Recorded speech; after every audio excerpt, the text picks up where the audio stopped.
Book 5 Chapter 4 Side Store 1. Meanwhile 1. While Ryoma was having a leisurely journey in the carriage, classes were underway at the academy in the royal capital. Class will now begin, the teacher said, and proceeded to read indifferently from a textbook. It was a dull and repetitive class.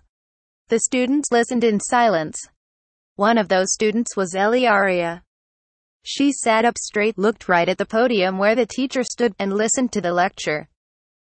But on the inside, she found it tedious to endure. When class ended that morning, Eliaria left her seat and hurried to the magic training ground in one corner of the schoolhouse. Students could practice there independently, but it was seldom used outside of classes. In other words, it wasn't a popular spot. Eliaria sat on a bench off to the side of the training ground, ate the lunch she had prepared in advance, and killed time by practicing magic until lunch break was over. After class that afternoon, she would return to her room in the dorms. She had already been at the academy for about a month, and this was the routine she'd settled into. Elia stopped casting magic and sighed. I've only been here for a month, but I don't know how much more boredom I can take, she thought to herself. I never expected classes to be quite this tedious. This academy taught about culture and various fundamentals for first years through third years. Then taught more specific knowledge and skills for the fourth years through sixth years. After graduation, graduates could become disciples or enter training courses for whichever field they wished to pursue. Elia had only just enrolled, so her classes taught the most fundamental of the fundamentals. They provided basic lessons about national history, geography, math, magic, and swordsmanship for the purpose of physical education. If they were all nobles, then the first year's classes taught the students nothing that they wouldn't have learned before enrolling. As such, Elia found the classes too simple. Her grades were good, but she felt no sense of accomplishment. Not only that, but none of the 40 or so other students in the class ever talked to her. This wasn't because they were trying to ignore her or bully her, of course, but because they were intimidated. She was from the Duke's family and possessed high magical energy, so they were scared to associate with her more than necessary. Elia was aware that she was being avoided, so she didn't go out of her way to try and speak with them either. Some of the students would likely have personalities that were incompatible with her anyway, but she didn't want to force anyone else to talk with her either. Even if they were afraid of her, they would be unable to reject her approaches, and Elia didn't want to form relationships that way. As a result, she made no friends throughout her first month at the academy. Her time there was spent bored and lonely. I knew things would be like this, even before I got here, but still, Elia said, sighing yet again. What's wrong? Someone suddenly said to her. Elia gasped. She didn't know when this woman got here, but she was standing behind her. Elia turned around, and she was surprised by who she saw. Oh, you're from Count Wilden's family. Elia bowed. My apologies. I'm Michelle, Count Wilden's eldest daughter. I didn't realize you were the daughter of Duke Jamil when I saw you from behind. Excuse my rudeness. Michelle Wilden was a count's daughter, but nothing about her was especially feminine. Her hair was cut too short to reach her shoulders, and she was wearing pants meant for men alongside a shirt meant for women. She carried a big plain black bag on her person, simply for its practicality. Her face was androgynous as well, and it wouldn't be unreasonable to assume she was cross-dressing as a man. You've done nothing rude, Elia said. Our status doesn't matter here. And I've been trying not to draw attention to who I am. See, I don't blame you for not knowing. This academy purported to pay no mind to the social standing of its students, so nobles and commoners alike were supposed to wear the same uniforms. There were, however, no restrictions when it came to accessories. Many students from noble families would wear gaudy golden hair clips, armlets encrusted with jewels, and other such accessories. The extravagance of these items was how they showed off the wealth of their families. But Elia didn't wear any flashy accessories. That meant that her uniform reflected the intended ideals of the academy, but it also meant that Michelle saw her as a commoner at first. "Thank you," Michelle said. "May I address you by first name, Michelle?" Elia asked with a smile. She didn't sense the same evasiveness that she did from the other students, but she wanted to test how comfortable Michelle was. "Of course, my lady. Call me Elia, please. As I said, our status doesn't matter here." Michelle giggled. "Elia, then. Hopefully, you'll ignore whatever else I say that could be offensive, then. I'm getting tired of watching my words." "That's fine, of course. It'd make me happier if you spoke freely." So, like I asked before, is something wrong?" "No, nothing in particular. It's just, you know how the classes here are." "Oh, I know how you feel. I'm just pretending to take classes at this point. And if you don't get involved in any of these silly cliques, you hardly have anyone to talk to during breaks either." "Oh, is that so? I thought you were popular, Michelle." "Haha, maybe back when I first enrolled. Some girls got the wrong idea from my uniform, but I just dress like this because it's easiest. When they learned I wasn't cross-dressing, most of them lost interest and ditched me. But it's not like I'm that social anyway.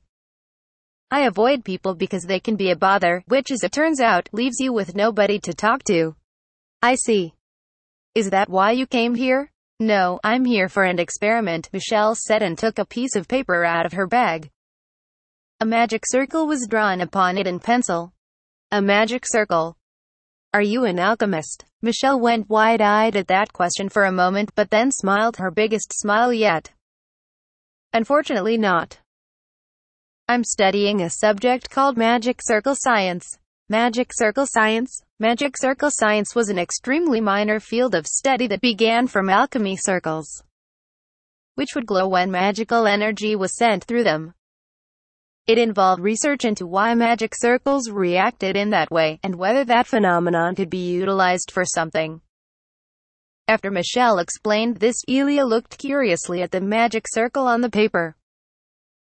"I've never heard of such studies before. It branched off from alchemy, and not much has ever come of it, so it's a field of study that's in decline. I came to this academy because I heard there was a teacher who taught magic circle science, but that teacher apparently quit last year, so I've been forced to study it on my own. I've got time on my hands anyway." "Is that so?" "It sure is. Can I ask you something, Elia?" "What?" "You know how magic circles are often used in alchemy, right? There's a lot of misinformation about it out there, saying that it's not magic circles that they need, but sketchy drugs or life sacrifices. And it seems like you don't have any distaste for alchemy," Michelle said. It sounded to Elia like she was implying something about alchemy. Worried about what Elia might think, Michelle spoke further. "I don't have anything in particular against alchemy. If anything, I'd say I'm interested in it. Are you?" Magic circle science came about from the circles used in alchemy, so I would have to have some interest in alchemy as well. There's nothing weird about that, is there? I hate all those hustlers who use alchemy to scam people, but I don't think all alchemists are scam artists. Much like with magic circle science, there are real alchemists that have been researching the subject for ages, and it's just that nothing's come of it. That's what I think. Hearing that was somewhat of a relief to Elia. "Is that so?" she said. "If you could teach me any alchemy, I'd like that, actually." But Elia was not an alchemist. She had some knowledge of it thanks to her relationship with Ryoma, but not enough to teach someone else. And while Elia had nothing against Michelle, she was hesitant to introduce Ryoma to somebody she just met. "I'm sorry, but I just happened to have met an alchemist before. I don't know any alchemy," Elia said, rejecting her request. Michelle knew better than to insist any further. She gave up on asking and began to prepare for her experiment. She set the piece of paper on the floor, took some pink powder out of her bag, put it in some ink, and began to stir it. "Michelle, what's that?" "The ink's just regular ink. The powder is some crushed up fire elemental and non-elemental magic crystals mixed together." Unlike the magic circles in alchemy, the ones in magic circle science can't take magical energy by themselves. You need to put magic crystal powder in ink and draw the circles with that. What makes it different? All I know is that the elements of the magic crystals change the effects, and that the ratio of those magic crystals relative to each other changes the strength of the effects. For example, sending magical energy through a circle drawn with ink containing fire magic crystals will generate fire. The strength of that fire can differ depending on the ink mixture, so the fire can be controlled via the magic circle. I know the design of the circles isn't just arbitrary either. You have to draw particular crests inside them. But I don't know much about how that works. What do you mean? The crest that you use changes the reaction and efficiency of the magic circle, but I don't know which crests are most efficient. So all I can do is test a bunch of different magic circles and see which ones work best. That means I need a ton of magic crystals, which means I need funding for my research. Which is why I haven't gotten a lot of research done. I see. Why are you doing this research? Because it seems interesting. Not a lot of other people are researching it, so there should be a lot to discover. So yeah, I want to be the one to discover it and do something useful with my time. And while I may be the daughter of a count, the Wilden family has been made up of researchers for generations, so my family gets it. They say I should research whatever I want to research, and they provide a decent amount of funding for me, Michelle said. She reminded Elia of Ryoma. Then Michelle drew a magic circle with the ink and said, I don't know exactly what this will do, so stand back a little. Elia quickly distanced herself from the magic circle. Once she was far enough away, Michelle sent magical energy into the circle, making it glow red. Michelle hurried away from the magic circle, and 5 seconds later, a few small fireballs burst from it. They sounded like firecrackers. Very interesting, Michelle said, hearing 2 people yelp. One was Elia, but the other was a fox girl who had just entered the training ground. Sounds like I startled you. Sorry about that. This is a training ground. Loud noises are normal here, the fox girl said. It looks like I'm interrupting something. My apologies. Oh, it's fine. You're Miyabi, aren't you? You're in my class, aren't you? Elia asked. I'm honored that the daughters of Count Wilden and Duke Jamil recognize me, Miyabi said. She tried to be somewhat more polite than usual when talking to nobles. There's no need for that, we're all equals here. Are you going to do some training, Miyabi? There was actually something I wanted to tell you. Me? Yes, I have a message for you from an acquaintance. That's what I'm here for today. Miyabi didn't want anyone to hear that this message was from a man and start any rumors, so she spent the month waiting for a chance to speak with Elia alone. And Elia did come to the training ground alone for the past month, but on this one day, Michelle was there too. That caused Miyabi to panic a little, but she remained calm enough to reply appropriately. A message for me? Yes. Do you know someone by the name Ryoma? It's from Ryoma. Ryoma wanted to set up a chance for Elia and Miyabi to become friends, but thought that whether they become friends should be left up to them. That's why he didn't tell Elia anything about Miyabi. He figured that since they both knew him, they would at least have something in common to discuss either way. But at the same time, Ryoma also wanted to mess with Elia a little by surprising her. Sounds like you do know him, Miyabi said. Yes. But how do you know about him? I met him through my father. And when I told him I was going to the academy, he asked me to relay a message to you. I see. Is this Ryoma person someone you know, Elia? Michelle asked. Yes. He's a little strange, but he's a friend of mine. He certainly is strange. No arguments here, Miyabi muttered. Michelle said, somewhat curious to know what he was like. So what did Ryoma want to tell me? Elia asked. That he wishes you luck. And that's pretty much it. It sounded like he was worried about you. From that, Elia got a general sense of what Ryoma was thinking. He didn't need Miyabi to send that message for him, as he could have just sent a letter to her. That meant that he remembered how she told him about her lack of friends during their last meeting in Gimel, and he deliberately created a situation where she would meet Miyabi. Ilya had it all figured out. Thanks for the message, Miyabi. I feel like we may have been destined to meet. Would you like to be friends? Are you sure?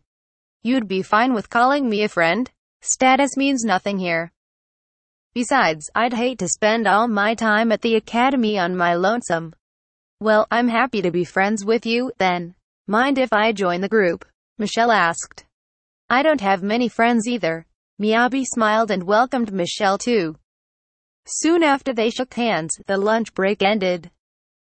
Then they returned to their classrooms and endured their tedious afternoon classes. But maybe they would enjoy this day a little more than usual.